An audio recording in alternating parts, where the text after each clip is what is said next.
Hello friends, this is Aryash and welcome to maths Varta. नमस्कार साथियों, आप सभी का इस चैनल पर हार्दिक स्वागत और अभिनंदन है। दोस्तों, यूपी ट्रिपल एससी पीटी के एग्जाम में पूछे जाने वाले डीआई के क्वेश्चंस में मैं आज आप लोगों को पाई चार्ट से संबंधित क्वेश्चंस को सॉल्व कराने वाला हूं।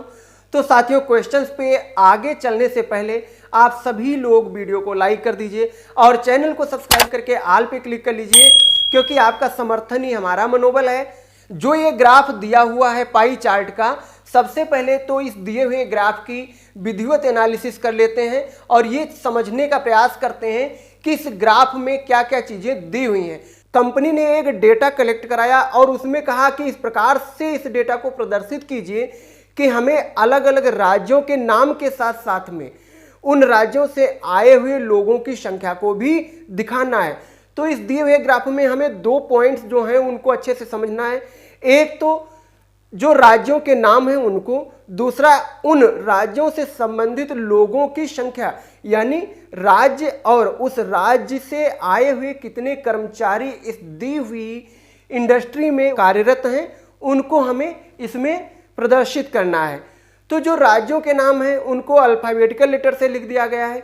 ए से लेकर के जी तक के अक्षरों से दिए हुए राज्यों के नाम को लिखा गया है और उन राज्यों के साथ साथ में राज्यों से संबंधित जो कर्मचारी हैं उनको उसी राज्य के नाम के साथ में एक हिस्सा बना बना करके उसमें रख दिया गया है।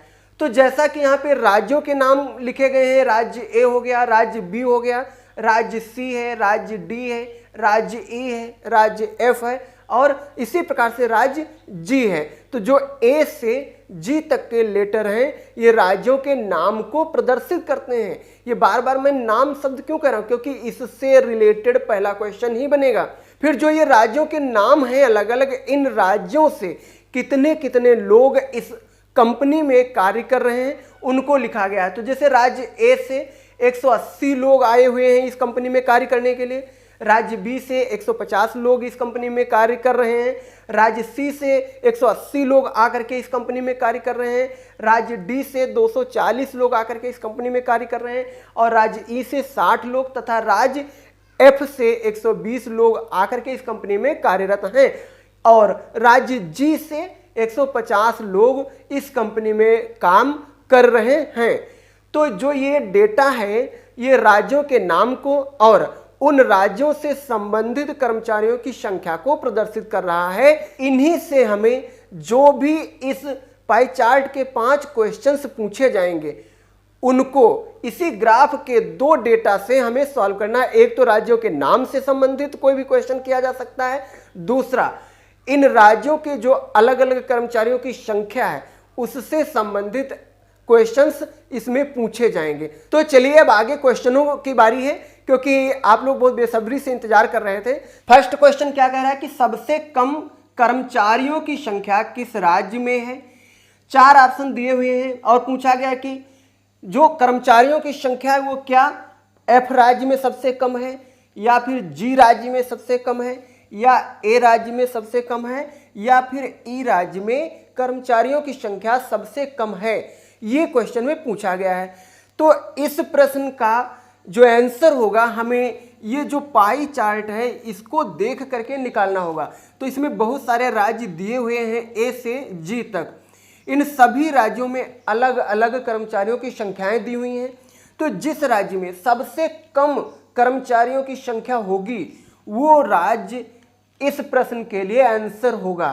तो यहाँ पे देखिए, अगर राज्य ए की बात करें तो 180 है, राज्य बी में कर्मचारियों की संख्या 150 है, राज्य सी में कर्मचारियों की संख्या 180 है, इसी प्रकार से डी राज्य में 240 और ई में 60 है, एफ राज्य में 120 कर्मचारी हैं तथा जी राज्य में 150 कर्मचारी हैं। तो इन सभी की तुलना में ई राज्य जो है इसमें सबसे कम दिख रहे हैं, क्योंकि 60 है, 60 से छोटी संख्या किसी की नहीं है। इसका मतलब जो 60 कर्मचारी हैं सबसे कम है और ये किस राज्य में स्थित है, ई वाले राज्य में स्थित है। देखिए इतना सा हिस्सा जो है ये ई का है, तो ई राज्य में 60 कर्मचारी हैं जो कि इस दिए हुए ग्राफ में सबसे कम संख्या है, इसलिए ई राज्य में सबसे कम कर्मचारी होंगे। तो कौन सा इसमें का ऑप्शन सही हो गया, डी वाला पार्ट आपका सही हो गया। तो उम्मीद करता हूं ये क्वेश्चन आप लोगों को अच्छे से समझ में आया होगा क्योंकि इसमें कैलकुलेशन था ही नहीं, बस आपको ग्राफ देख करके और उसको लिख देना था आंसर। तो क्वेश्चन नंबर 2 में क्या कहा गया है कि कंपनी के कुल कर्मचारियों की संख्या ज्ञात कीजिए। जैसा कि इस दिए हुए पाई चार्ट ग्राफ में दिया हुआ है कि जो ए राज्य है उससे 180 कर्मचारी हैं, बी राज्य में 150 है, सी में 180 है, डी में 240, ई में 60, एफ में 120, जी में 150 कर्मचारी हैं। तो इन राज्यों के जो अलग अलग कर्मचारियों की संख्याएं हैं उनको अगर सबको जोड़ लिया जाए तो दिए हुए इस पाई चार्ट के लिए कुल कर्मचारियों की संख्या आ जाएगी। तो यही इस प्रश्न में पूछा गया है। तो इनको सबको हमें जोड़ लेना है। तो कुल कर्मचारी, तो कुल कर्मचारी आएंगे। राज्य ए में कितने लोग हैं? 180 हैं। फिर राज्य बी में कितने हैं? 150 हैं। राज्य सी में कितने लोग हैं? 180 हैं। फिर राज्य डी में कितने लोग हैं? 240 लोग हैं। राज्य ई में कितने लोग हैं? 60, एफ में 120 और जी राज्य में 150 लोग हैं। अब इन सभी कर्मचारियों की संख्याओं को अगर हम ऐड कर लें तो हमें कुल कर्मचारियों की संख्या इस दी हुई कंपनी के लिए आ जाएगी। तो इन सभी को जोड़ेंगे तो देखिए 0 0 0 0 यानी ये हो गया 0, फिर 5 2 7 6 13 4 17 17 8 25 5 30 30 8 38 हासिल आया 3 1 4 1 5 5 2 7 1 8 1 9 1 10, यानी कुल कर्मचारियों की संख्या कितनी आ गई? 1080, जो कि इस क्वेश्चन नंबर 2 का आंसर है। ठीक है, तो उम्मीद करता हूं ये भी क्वेश्चन आप लोगों को समझ में आया होगा, क्योंकि ये भी क्वेश्चन बहुत ही ज्यादा सिंपल था। नेक्स्ट क्वेश्चन नंबर 3 क्या कह रहा है? राज्य बी का प्रतिनिधित्व करने वाले क्षेत्र के केंद्रीय कोण की माप ज्ञात कीजिए। यानी इस दिए हुए ग्राफ में जो राज्य बी का ये क्षेत्र है, इस क्षेत्र के बीच में कितनी डिग्री का कोण बन रहा है केंद्र के साथ। तो ये देखिए यहां से इस लाइन से इस लाइन के बीच में जो ये एंगल बन रहा है इसे हम थीटा कहेंगे, यही केंद्रीय कोण होगा। तो हर एक पाई चार्ट के क्वेश्चन में एक क्वेश्चन आप लोगों का केंद्रीय कोण का अनिवार्य रूप से बनता ही बनता है। अब ये क्वेश्चन इसमें राज्य बी के लिए पूछ लिया गया, कोई जरूरी नहीं इसकी जगह पे किसी भी एक राज्य के लिए पूछा जा सकता था, यानी किसी एक क्षेत्र के लिए केंद्रीय कोण की माप पूछी जा सकती थी। तो इस केंद्रीय कोण की जो माप होगी वो इन दिए हुए 4 ऑप्शनों में से होगी। तो क्या इस प्रश्न के अकॉर्डिंग राज्य बी के लिए केंद्रीय कोण की माप 80 डिग्री होगी? क्या केंद्रीय कोण की माप 60 डिग्री होगी? या सी पार्ट केंद्रीय कोण की माप 75 डिग्री होगी? या फिर केंद्रीय कोण की माप 50 डिग्री होगी? यानी इन दिए हुए 4 ऑप्शंस में से कोई एक माप आएगी। तो केंद्रीय कोण की माप निकालने के लिए जो फार्मूला होगा वो आप लोग अच्छे से समझ लीजिए। यानी केंद्रीय कोण की जो माप होगी उसे हम लोग थीटा से रिप्रेजेंट करेंगे। तो थीटा बराबर आएगा जो वैल्यू हो, यानी जिस क्षेत्र के लिए केंद्रीय कोण की माप निकालने के लिए कहा जाए उसके मान को हमें अंश में रखना होता है, यानी ऊपर रखना होता है। तो देखिए जो राज्य बी है उसका क्षेत्र कितना है, यानी उसमें कितने कर्मचारी कार्यरत हैं? 150। तो जो राज्य बी के कर्मचारियों की संख्या है उसको हम लोग अंश में रख देते हैं, यानी 150 हमने अंश में रख दिया। अब जो हर होता है वो उस दिए हुए कंपनी के कुल कर्मचारियों की संख्या के बराबर होता है। यानी चाहे यहाँ पे कर्मचारियों की संख्या से रिलेटेड था तो हम कर्मचारियों की संख्या कुल रखेंगे, या अदर कोई चीजें होती है नहीं, जैसा भी डेटा दिया हुआ होगा पाई चार्ट में तो उस ग्राफ के कुल मान को हम सदैव केंद्रीय कोण निकालने के लिए हर में रखते हैं। तो यहाँ पर जो ये पाई चार्ट है इसमें कुल कर्मचारियों की संख्या कितनी आई थी, मैंने क्वेश्चन नंबर 2 में आप लोगों को निकाल करके बताया है। तो 1080 कर्मचारियों की संख्या कुल थी। तो जो यहाँ पे टोटल है उसको हम लोग डिनोमिनेटर में रखेंगे, यानी हर में रखेंगे। तो हर कितना हो गया? 1080, यानी 1080। तो जो ये मान आया इसको हम लोग 360 से अगर गुणा कर दें तो इसका मान डिग्री में आ जाएगा। फिर से एक बार समझ लीजिए, जो केंद्रीय कोण की माप होगी वो किसके बराबर आया? राज्य बी के लिए कहा गया था। तो राज्य बी में कुल कर्मचारियों की संख्या कितनी थी, तो राज्य बी के लिए जो कर्मचारियों की संख्या थी वो 150 थी, तो हमने अंश में 150 रख दिया। फिर जो हर होता है वो दिए हुए ग्राफ में कुल संख्या को रिप्रेजेंट करता है, तो इस दिए हुए ग्राफ के लिए कुल कर्मचारियों की संख्या कितनी थी, 1080 थी, तो हमने हर में 1080 रख दिया। और चूंकि डिग्री में पूछा गया था तो 360 डिग्री से गुणा करेंगे। क्यों? क्योंकि किसी भी सर्किल का जो टोटल एंगल होता है यानी संपूर्ण कोण होता है वो 360 अंश होता है। तो सभी क्वेश्चनों में, इसी क्वेश्चन की बात नहीं है, जो भी क्वेश्चन पाई चार्ट से रिलेटेड आएंगे और उनमें केंद्रीय कोण की माप अगर डिग्री में पूछी जाएगी तो आपको 360 अंश से सभी के लिए गुणा करना ही पड़ेगा। तो इसको थोड़ा सिंप्लीफाइड कर लीजिए। देखिए, जीरो से इस जीरो को कैंसिल आउट कर दिया गया।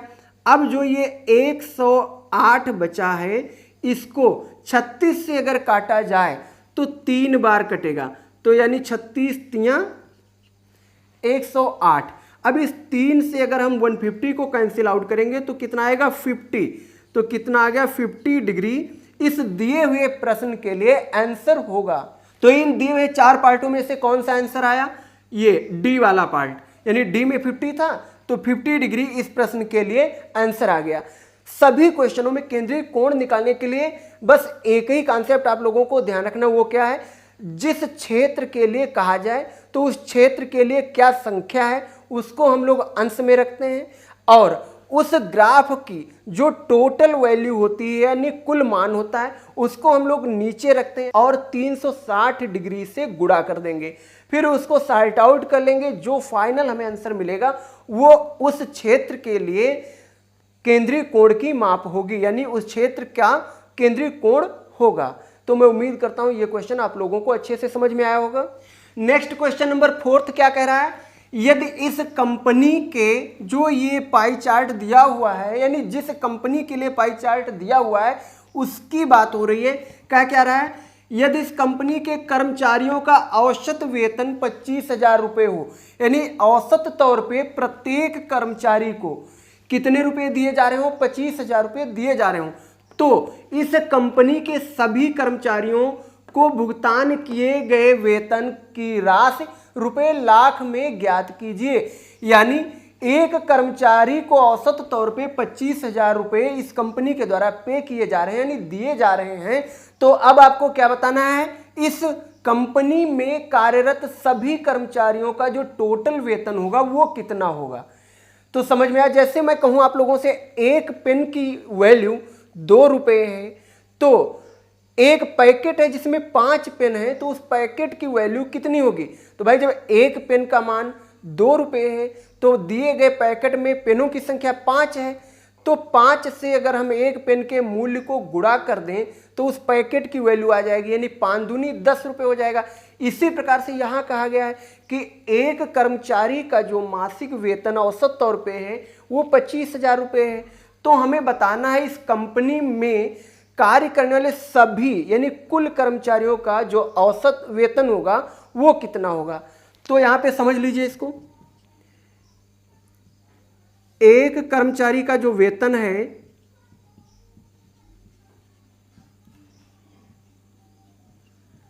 वो है 25,000 रुपये, और कर्मचारियों की संख्या कितनी है। सबसे पहले अगर हमें कर्मचारियों की संख्या पता हो जाए तो हम इससे गुणा कर देंगे, हमें इस कंपनी के लिए टोटल रुपए आ जाएंगे।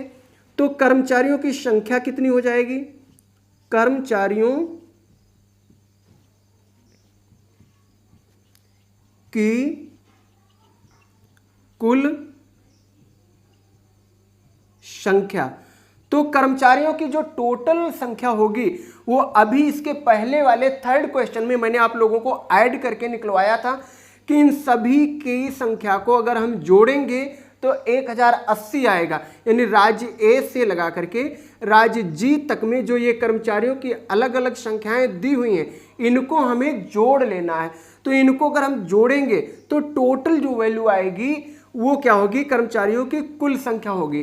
तो इनको चाहो तो सभी को फिर से जोड़ लो भाई, तो फिर से जोड़ेंगे कितना आएगा, राज्य ए के लिए 180 है, राज्य बी के लिए 150, राज्य सी के लिए 180, राज्य डी के लिए 240 और राज्य ई के लिए 60, राज्य एफ के लिए 120 है और राज्य जी के लिए कितना है 150 है।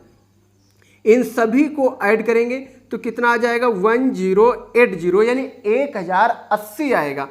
अब हमें क्या चाहिए, इस कंपनी के लिए टोटल वेतन चाहिए, यानी 1080 कर्मचारियों का जो वेतन होगा वो हमें निकालना है। तो जब एक कर्मचारी का वेतन 25,000 रुपये है तो 1080 कर्मचारियों का वेतन कितना होगा, इससे गुणा करना पड़ेगा। तो एक कर्मचारी का वेतन इतना है तो हमें निकालना किसका है, 1080 कर्मचारियों का 1080 कर्मचारियों का कुल वेतन, जो कुल वेतन होगा वो 25,000 गुणे 1080 होगा। एक कर्मचारी का जो वेतन है वो कितना है 25,000 है और कर्मचारियों की संख्या कितनी है 1080 है, तो 1080 से इसको गुणा कर दीजिए तो जो वैल्यू आएगी वो इस कंपनी के लिए टोटल वेतन होगा। तो 1080 से जब हम 25,000 को गुणा करेंगे तो कितना आएगा 270 लाख। तो कितना आ गया 270 लाख। तो इसको हम ऐसे भी लिख सकते हैं 270 लाख, यानी जो टोटल वैल्यू आई वो 270 लाख है। तो अब इन दिए हुए 4 पार्टों में से कौन सा ऑप्शन सही है, तो इन दिए हुए 4 ऑप्शन में से बी वाला ऑप्शन आपका सही है, क्योंकि बी वाले ऑप्शन में 270 लाख दिया गया था।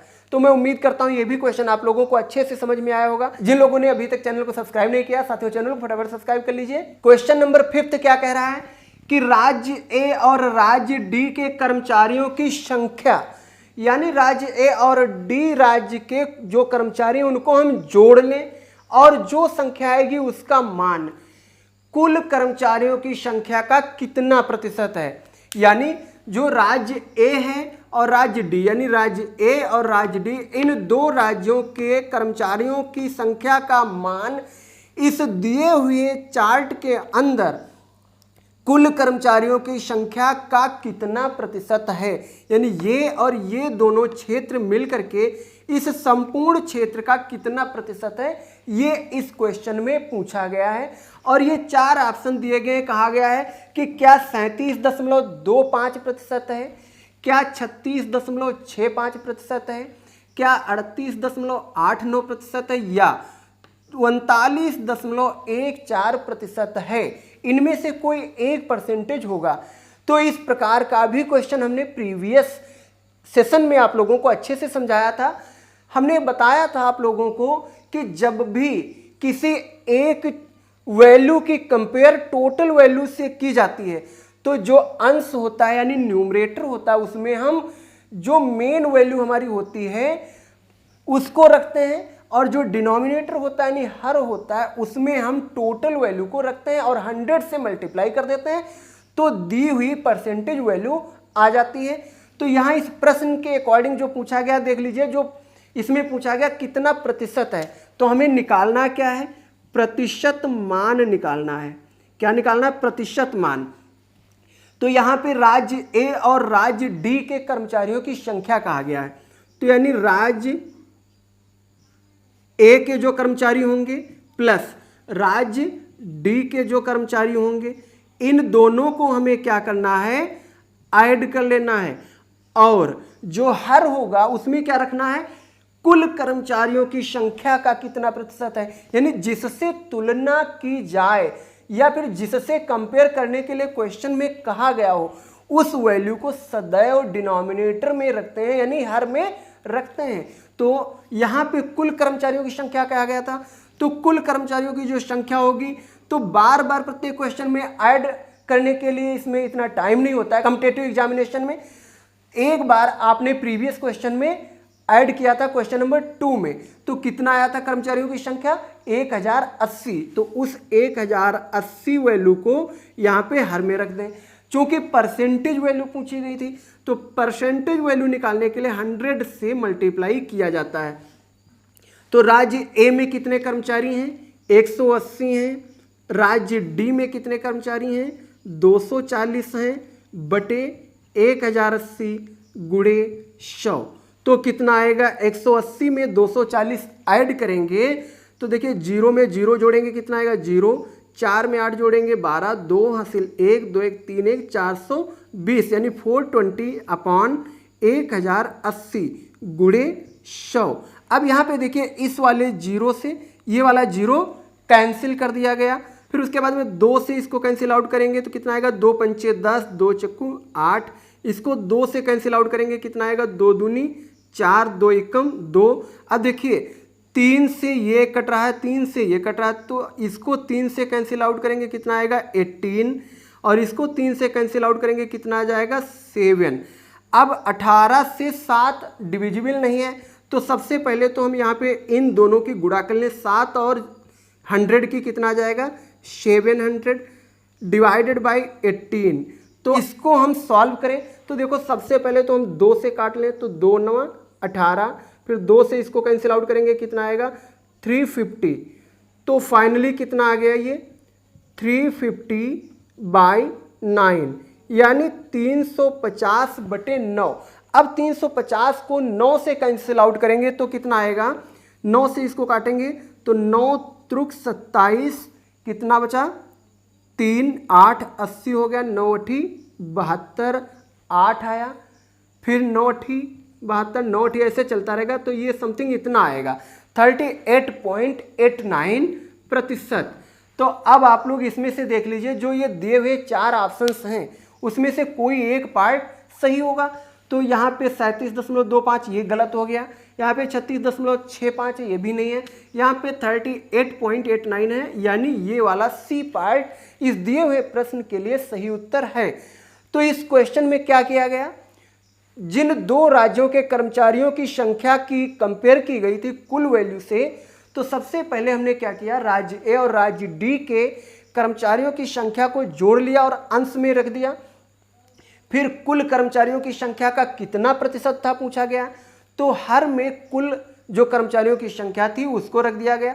तो इस ग्राफ में सभी राज्यों के कर्मचारियों की संख्या को अगर जोड़ लें तो कुल आ जाएगा। तो कुल वैल्यू कितनी हो गई? 1080। चूंकि परसेंटेज वैल्यू पूछा गया था इसलिए 100 से मल्टीप्लाई कर दिया। तो यहाँ पे राज्य ए के लिए 180 थे, राज्य डी के लिए 240 थे, इन दोनों को ऐड किया तो 420 हुआ बटे 1080 गुणे 100, और इसको सिंप्लीफाइड किया गया तो कितना आया? 38.89%, जो कि सी पार्ट आपका सही है। आई होप कि ये क्लास आप लोगों को बेहतर तरीके से समझ में आई होगी। साथियों, बिल्कुल सेम इसी टाइप के क्वेश्चन इस बार यूपी SSSC PT के एग्जाम में पूछे जाएंगे। और साथियों, जिन लोगों ने चैनल को सब्सक्राइब नहीं किया, चैनल को सब्सक्राइब करके चैनल पे बने रहिए, क्योंकि यूपी SSSC PT 2023 की क्लासेस मैथ की कंटिन्यू आप लोगों को बैक टू बैक इस चैनल पे मिलने वाली हैं।